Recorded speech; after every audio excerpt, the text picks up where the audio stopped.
स्वात्मानः विवेचनचञ्चवः प्रियदर्शकाः नमस्कारः। स्वागतम् अत्र भवतां सर्वेषां विविधविधाभिः लसितायां संस्कृतप्रचारप्रसारवत्यां वार्तावल्याम्। एषाहं सिद्धिदात्री, मया सह विद्यते सत्यप्रिया। सप्ताहस्य प्रदीर्घकालं व्यतीत्य अहमपि महत्या उत्कण्ठया अत्र समागतास्मि। सिद्धिदात्री, मन्ये सप्तदिनात्मकः कालस्तु प्रदीर्घोऽस्ति। अहमपि दर्शकान् आमोदयितुं रञ्जयितुम् उत्सुका तिष्ठामि, किन्तु वार्तावल्याः अभिनवाङ्कसाधनाय मन्ये कालोऽयम् अल्पीयानेव। एतदर्थं नानाविधप्रयासाः विधेयाः भवन्ति, अथ च निःशेषोऽपि अस्माकं सहकारिवर्गः अशेषसप्ताहाय निरलसं कार्यमाचरति। ततोऽनन्तरमेव वार्तावल्यां मनोरमत्वम् आविर्भवति। सत्यं। तर्हि किमस्ति अद्यतनस्य अङ्कस्य वैशिष्ट्यं? ज्ञापयामि।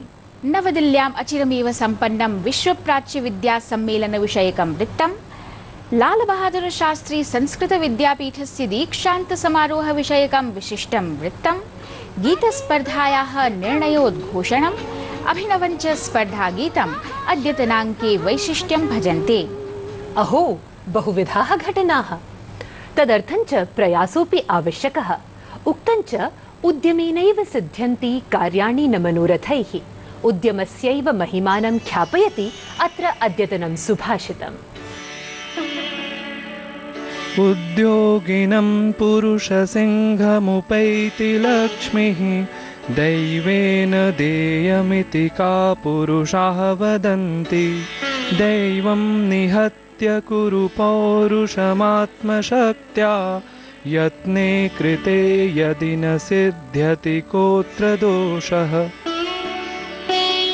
उद्यमी व्यक्ति के पास ही लक्ष्मी जाती है। भाग्य से मिलेगा ऐसा तो अज्ञानी कहते हैं। भाग्य के सहारे न रहकर पुरुषार्थ करना चाहिए। प्रयत्न करने पर भी यदि सफलता ना मिले तो क्या कमी रह गई, इसकी खोज करनी चाहिए। Money visits only the industrious. It is the ignorant who believe in destiny. Without depending on fate, one must labor. If success evades despite efforts, then find out where you fell short. सत्यं। दैवं दैवम् इति तु नोचितं, न वयं कापुरुषाः अपि तु उद्यमशीलाः। उद्यमशीलतामेव लक्षयन्ति जगतः नानाविध घटनाक्रमाः। तत्सूचयन्त्यः प्रस्तूयन्ते राष्ट्रियाः अन्ताराष्ट्रियश्च मुख्याः प्रवाहिवार्ताः।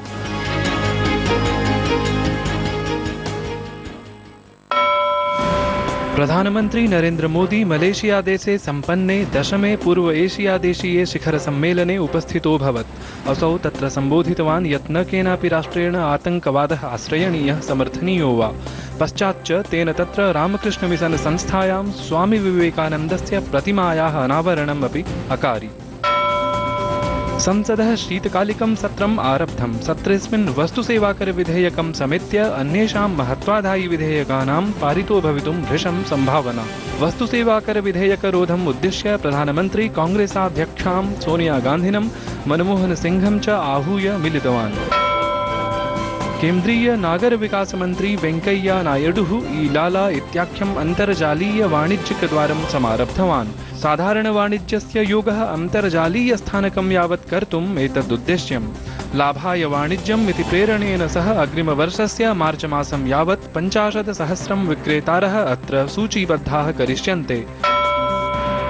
जम्मू प्रान्तस्य कटरा क्षेत्रे उदग्रविमानस्य दुर्घटनायां तत्र समारूढाः 7 जनाः मृत्युम् उपागताः। उदग्रविमानेन जनाः वैष्णोदेवीं प्रति नीयमानाः आसन्। बहुस्तरीय प्रक्षेप्यास्त्ररोधितन्त्रस्य विकासप्रयासान्तर्गतम् ओडिसा प्रान्तस्य बालासोरतटात् स्वदेशनिर्मितस्य पराध्वन्यवरोधकप्रक्षेप्यास्त्रस्य परीक्षणं जातम्। एतत् उच्चस्तरीय वायवीय प्रतिरक्षणप्रक्षेप्यास्त्र नाम्नापि ज्ञायते। मणिपुर विधानसभोपनिर्वाचने प्रथमवारं भाजपादलेन विजयोऽधिगतः। राज्ये थाङ्गमे बेन्द् थोञ्जु इति विधानसभास्थानद्वयम् एतद्दलेन विजितम्। अपरत्र मिजोरमे कांग्रेस दलेन विजयश्रीः अर्जिता। वाराणस्याः गंगातटे देवदीपावली पर्व समायोजितम्, यत्र महता सम्मर्देन सहस्रदीपैः सह नीराजनं विहितम्। धारणेयं यत् भगवता शिवेन त्रिपुरासुरस्य संहारहर्षप्रकर्षे देवैरिदं पर्व आमानितम् आसीत्। नागपुरस्य रामटेक क्षेत्रस्थे कविकुलगुरु कालिदास संस्कृत विश्वविद्यालये कालिदास महोत्सवस्य आयोजनं जातम्। महोत्सवेऽस्मिन् संस्कृत विद्वद्भिः कालिदासीय कृतयश्चर्चिताः। एतत् सममेव सांस्कृतिकी प्रस्तुतिरपि जनानां मनांसि अरञ्जयत्। बांग्लादेशे द्विविपक्षिनेतारौ युद्धापराधाभियोगे तत्रत्य न्यायालयादेशेन मृत्युदण्डम् उपागतौ। सलाहुद्दीन कादिर चौधरी अली अहसान मोहम्मद मुजाहिदयोः उपरि 170 ख्रीष्टाब्दीये युद्धे पाकिस्तान समर्थनारोपः आसीत्। पेरिस आतङ्क्याक्रमणात् परं यूरोप महाद्वीपे शरणार्थिनो नैकसमस्याभिः ग्रस्ताः दृश्यन्ते। फ्रांसदेशस्य प्रधानमन्त्रिणा सूचितं यत् यूरोपीयदेशेषु इतोप्यधिकं शरणार्थिनः प्रवेशाय कथमपि स्वीकर्तुं न शक्यन्ते।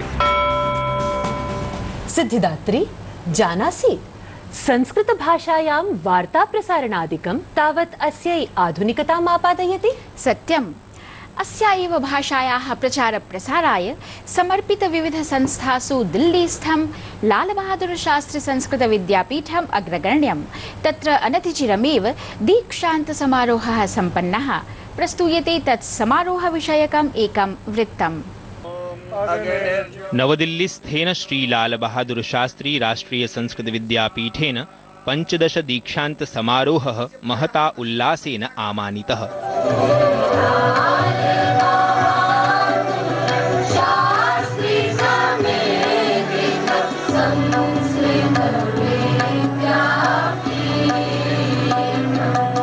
अवसरेत्र चतुर्भ्यः संस्कृत विद्वद्भ्यः महामहोपाध्याय इत्युपाधिः समर्पितः। अथ च अन्येभ्यश्च चतुर्भ्यः संस्कृत विद्वद्भ्यः वाचस्पतिरिति उपाधिः प्रदत्तः।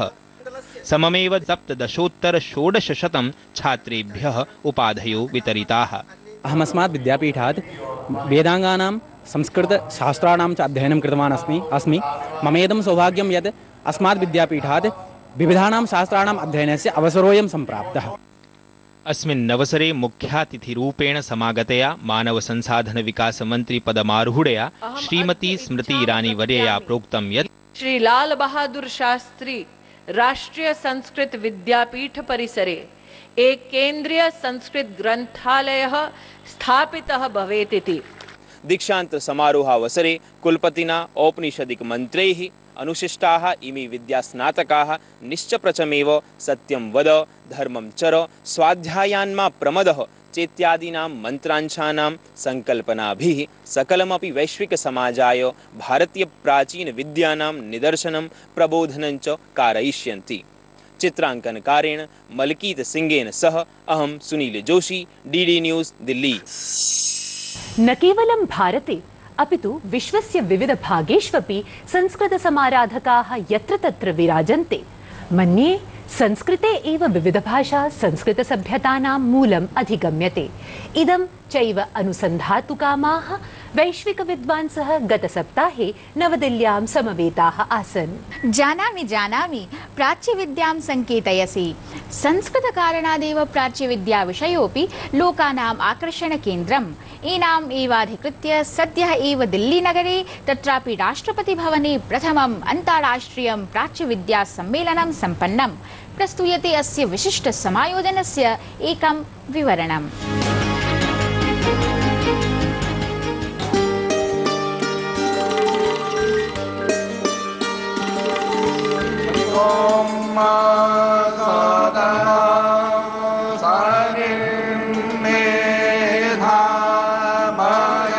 Bharat, Russia, Germany, Italy, Romania, Mauritius, अर्जेंटीनादि भिन्न भिन्न देशैः समवेताः इमे विद्वज्जनाः प्राच्यविद्याविषये गहन परिचर्चारताः लक्ष्यन्ते। प्राच्यविद्या नाम इतिहास, संस्कृति, धर्म, भाषा, साहित्य, दर्शन, शास्त्रादि विविधांगानां समाकलनपूर्वकं भारतस्य अध्ययनरूपिणी परिज्ञायते। अस्याः एव व्यापकविद्यायाः साङ्गोपाङ्गं परिशीलनार्थम् अवगाहनार्थं च वर्तमानमासे 21 दिनात् आरभ्य नवदिल्ल्यां राष्ट्रपतिभवने त्रिदिवसीयम् आद्यं विश्व प्राच्यविद्यासम्मेलनमेकम् आयोजितम्।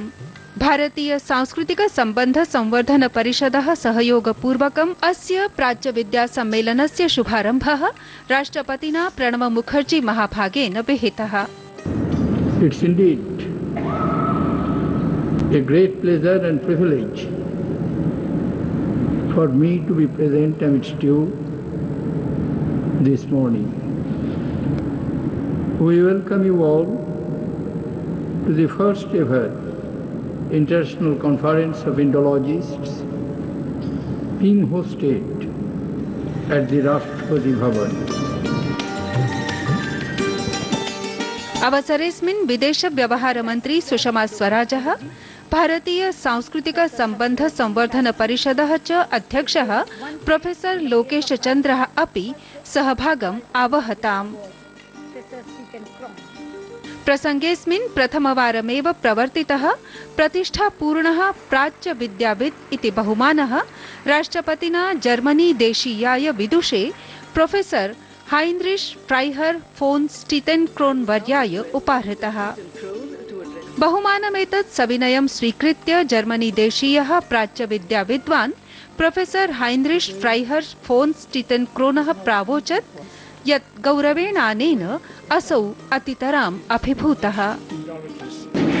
Today, it is not easy for me to find the right words for expressing my deep gratitude to the people of India and to the Indian Council of Cultural Relations for bestowing upon me the Distinguished Indologist Award. भारतीय प्रतिनिधिषु अग्रेवर्तिना doctor Satyavrat शास्त्रिणा प्राच्यविद्यायाः विधाद्वयं विशदीकृत्य वेदकालादारभ्य इदानीं यावत् अस्याः विद्यायाः प्रदीर्घपरम्परा व्याख्याता। संस्कृत महाकोश निर्माण विषयकः महत्वाकांक्षी प्रकल्पोऽपि तेन विज्ञापितः। Classical Indology, the study of ancient India, is an ongoing process. It has rich past, rich present, and hopefully equally rich future. It cannot exhaust itself. It has both width and depth, newer and newer explorations and discoveries, and the revisiting of the old ones will throw into its vortex newer and newer information. India will continue opening up new vistas to those who want to dig deeper into it. That is what Indology is, the study of India, the incredible India. आंग्ल भाषया सहैव भारतस्य तमिळ, हिंदी, संस्कृत भाषासु प्रावीण्यमादधानेन check गणतन्त्रस्य प्रतिनिधिना Yaroslav वात्सेक् वर्येण प्राच्यविद्या ज्ञानस्य नानाविध शाखानां स्रोतोरूपिणी प्रकीर्तिता। पूर्णमदः पूर्णमिदं पूर्णात् पूर्णमुदच्यते पूर्णस्य पूर्णमादाय पूर्णमेवावशिष्यते स्वाहा. So I think it stands not only for the sort of metaphysical background of our universe, but also for Sanskrit and all its component parts. It's full, and when full arises from full, and when you take full from full, it remains full. Yeah, so I think in a brief way it would be defined very exactly. त्रिदिवसीय सम्मेलनस्य अन्यतमसत्रे ख्यातनाम्ना भारतीय मनीषिणा doctor कर्णसिंहेन उपनिषदां प्रबोधन विषये विशेष व्याख्यानमेकं प्रस्तुतम्। नवंबर मासीये त्रयोविंशे दिने सम्मेलनमिदं पौनःपुन्येन एवंविध सत्राणाम् आयोजनाय समाह्वानपूर्वकं परिसमाप्तम्। वृत्ताङ्कनाय सिद्धिदात्री भारद्वाज सहकृता अहमस्मि Mangla कौठेकरः, DD news, नवदिल्ली। प्राच्यविद्या इयं पुरातनकालमिव आधुनिकेऽपि काले तथैव महत्वाधायिनी। ननु कालातीतैव। कालमेव विशदीकरोति अस्माकम् अद्यतनं सरल संस्कृत शिक्षणम्।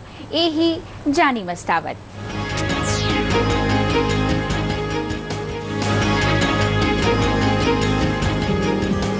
अभिवादनम्।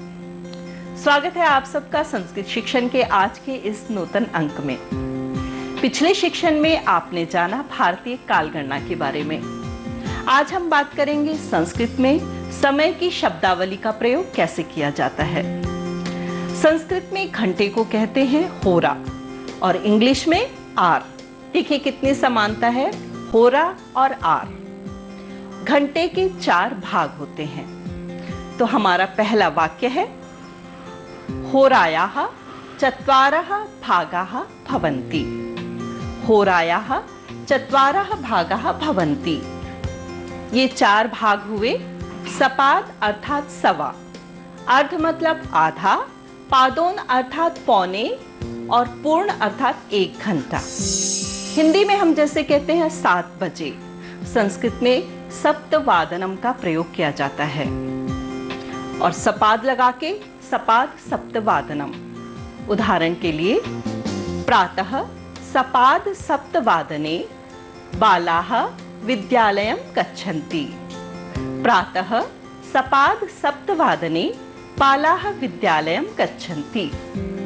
सपाद सप्तवादने जैसे हिंदी में 7:15 बजे यानी कि 7:15, उसके लिए हम संस्कृत में कहते हैं सपाद सप्तवादनम। पादोन 1 वादने विद्यालयस्य अवकाशः भवति। पादोन 1 वादने विद्यालयस्य अवकाशः भवति। हिंदी में जब हम पौने शब्द का प्रयोग करते हैं, संस्कृत में उसकी जगह पादोन शब्द का प्रयोग होता है। पादोन अर्थात 15 मिनट कम। अब आधे घंटे के लिए संस्कृत में क्या शब्दावली है ये जानते हैं। वार्तावली कार्यक्रमस्य प्रसारणं शनिवासरे सायंकाले 7:30 भवति। वार्तावली कार्यक्रमस्य प्रसारणं शनिवासरे सायंकाले 7:30 भवति। आधे को कहते हैं अर्ध और आधे के साथ यानी कि सार्ध। तो 7:30 का अर्थ हुआ 7:30 बजे। वार्तावल्याः पुनः प्रसारणं बुधवासरे 3:30 भवति। वार्तावल्याः पुनः प्रसारणं बुधवासरे 3:30 भवति। 3:30 अर्थात 3:30 बजे। बुधवार को वार्तावली का पुनः प्रसारण 3:30 बजे होता है। तो आज हमने सीखा 1 घंटे के 4 भाग, सपाद, अर्ध, पादोन और पूर्ण। तो आप सब शनिवार और बुधवार को नियमित रूप से देखते रहिए वार्तावली। मेरा समय हो गया है आपसे अनुमति लेने का। अगले सप्ताह फिर मिलेंगे। तब तक के लिए नमस्कार, शुभमस्तु। सिद्धिदात्री दिनचर्याक्रमे लघूनां संस्कृतवाक्यानां संवादस्तु सुगमः, परन्तु किं काव्यरचनमपि उत वा काव्यलेखनमपि सुगमः? सुकरः एव स्यात्। अस्मदीयाः गीतानुवादस्पर्धकास्तु एतदेव सत्यापयन्ति। अस्मिन् सप्ताहेऽपि 40 प्रायाः अनुवादाः अस्माभिरधिगताः। कैश्चित् तु स्वरबद्धोऽपि गीतानुवादः प्रेषितः। हर्षातिशयविषयोऽस्ति यत् 12 कक्षायामधीयानेन प्राञ्जलशुक्लनामधेयेन एकेन छात्रेण उत्तरप्रदेशे दाण्डीग्रामतः अनुवादः प्रेषितः। स्पर्धेयम् अनुदिनं भूयो भूयः लोकप्रियताम् आवहति। केनडादेशादपि गीतानुवादः अधिगतः।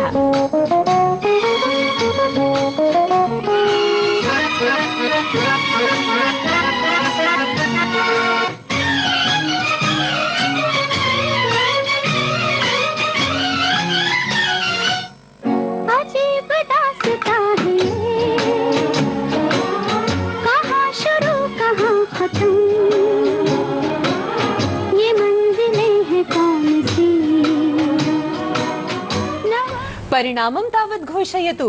अहं तु उत्सुकास्मि विजेतृ नाम परिज्ञानाय। सूचयामि सूचयामि।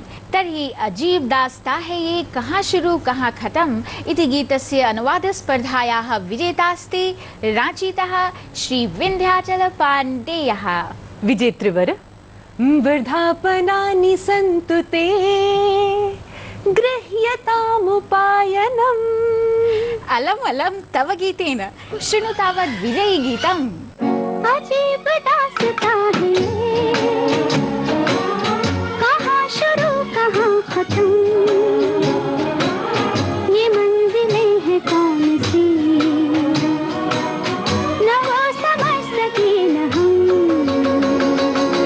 आख्यानमद्भुतमिदम् आद्यन्तहीनतां गतं गन्तव्यमावयोः च किं तेनैव न मया गतम् आख्यानमद्भुतमिदम् आद्यन्तहीनतां गतं गन्तव्यमावयोः च किं तेनैव न मया गतम्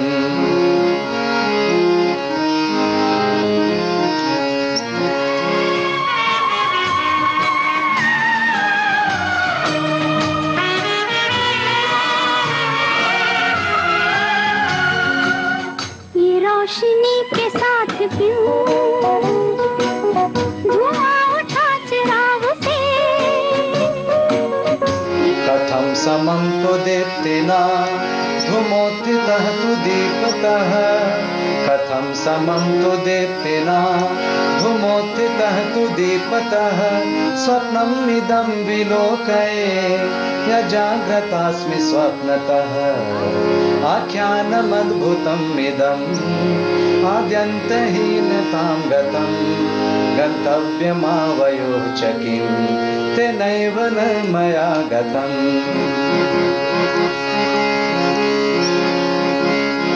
वर्धापनं ते मङ्गलं गतात्मनि तु कस्यचित् वर्धापनं ते मङ्गलं गतात्मनि तु कस्यचित् पार्श्वं यत्तु कस्यचित् दुरङ्गतोऽसि सर्वतः आख्यानयद्भुतम् इदम् आद्यन्तहीनतां गतं गन्तव्यमावयोः च किं तेनैव न मया गतम्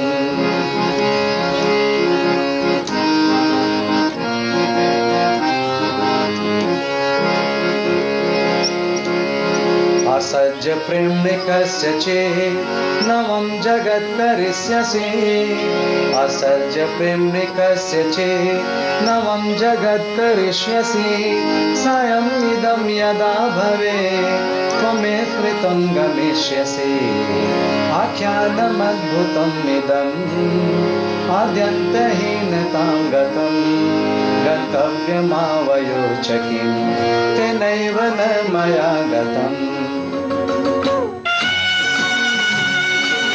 अहो स्पर्धेयम् अवसिता नहीं नहीं इयं तु अविरलगत्या प्रवहमाना सद्यस्तनस्पर्धायां विजेतृपदम् अधिगन्तुम् असफलाः अपि भवन्तः हतोत्साहाः मा स्युः। रुक जाना नहीं तू कहीं हार के कांटों पे चल के मिलेंगे साए बहार के। इम्तिहान चलचित्रगतं विनोदखण्डाभिनीतम् इदमेवास्माकीनम् अभिनवं स्पर्धागीतम्। रुक जाना नहीं तू कहीं हार के कांटों पे चल के मिलेंगे साए बहार के। रुक जाना नहीं तू कहीं हार के कांटों पे चल के मिलेंगे साए बहार के। अस्य गीतस्य गेतानुकूल मौलिकानुवाद प्रेषणार्थम् अन्तिमावधिः अस्ति डिसेम्बर मासस्य 7मो दिवसः। स्पर्धा परिणामश्च ततोऽनन्तरं 12 दिनाङ्के घोषयिष्यते। सम्प्रति च भवतां पत्रोल्लेखः।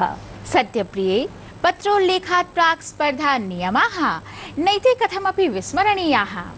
एवं तर्हि अस्माकं स्पर्धा नियमाः सन्ति।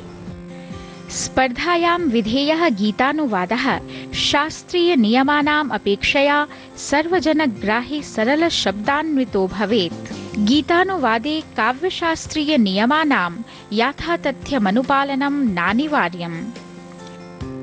स्पर्धायाः औपचारिक निर्णय घोषणातः प्राक् गीतानुवादस्य सामाजिक सञ्चारमाध्यमैः प्रसारणम् आयत्याम् अपात्रताकरं सेत्स्यति। अधिगतस्पर्धा गीतप्रविष्टिषु सर्वाधिकं साम्यं भजमाना अनुवादप्रविष्टिः शास्त्रव्याकरणदृशा सर्वाङ्गपरिपूर्णा न सत्यपि पुरस्कारार्थं चेष्यति। स्पर्धा निर्णायकमण्डलस्य निर्णयः सर्वमान्यः तर्कातीतश्च भविष्यति। अस्मिन् सप्ताहेपि अस्माभिः प्राप्तानि भवद्भिः प्रेषितानि पत्राणि। BS श्रीरामः वार्तावल्याः मनोरञ्जकत्वं ज्ञानप्रदायकत्वं च उल्लिख्य विद्यालयीय छात्रेभ्यः प्रेरणापूर्णतामपि विज्ञापितवान्। सीताराम दातार महोदयः कथयति यत् संस्कृतवार्तादिप्रकल्पैः संस्कृतभाषायाः प्रचारप्रसारार्थं वार्तावलीमण्डलाय वर्धापनम्। मुग्धा रिस्बूडः सूचयति यत् सम्प्रति यद्यपि सर्वाः एव वाहिन्यः आङ्ग्लानुकरणरताः वर्तन्ते, तथापि दूरदर्शनवार्तावाहिन्याः एतादृशः प्रकल्पः अवश्यमेव प्रशंसनीयः। कैनडा देशस्य कल्गरी स्थले अभियन्त्रीरूपेण नियोगरतः अशोक शर्मा हिन्दी गीतस्य संस्कृतानुवादं प्रेषयितुं स्वीयोत्साहं सूचयति। संस्कृतानुरागिभिः प्रेक्षकैः फेसबुक ट्विटर इति सामाजिकसञ्चारमाध्यमद्वयमपि कार्यक्रमावलोकनार्थं प्रयुज्यते इति तु वार्तावल्याः अनुदिनं लोकप्रियताम् अभिवर्धयति। वार्तावल्याः अद्यतने पदक्रमे अत्रैव विरमामः। अभिनवमङ्कमादाय नूतनपदक्रमे आगामि शनिवासरे पुनर्मिलामः। तिष्ठन्तु तावत् कुशलिनः। नमो नमः।